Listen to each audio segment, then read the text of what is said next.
বৰছলা সমষ্টিৰ ভাৰতীয় জনতা পাৰ্টিৰ প্ৰাৰ্থী ঋতুপৰ্ণ শৰ্মাই ২৭,০০০ৰো অধিক ভোটত জয়ী হোৱাৰ পিছত প্ৰথম প্ৰতিক্ৰিয়া প্ৰকাশ কৰে।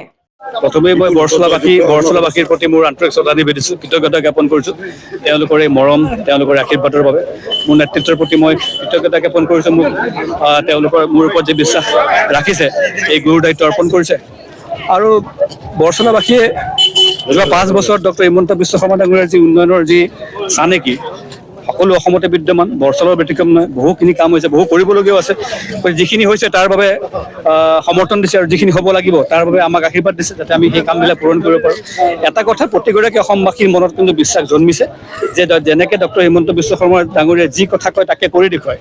এই চাকৰি দিম বুলি কৈছিল, ১.৫ লাখ ল'ৰা ছোৱালীক তেওঁ বিনা পইচাত, ১ পইচা খৰচ নকৰাকৈ চাকৰি দিবলৈ সক্ষম হ'ল। ১.৫ লাখ বিঘাতকৈ বেছি মাটি আমি উচ্ছেদ কৰি তেখেতে দেখুৱালে।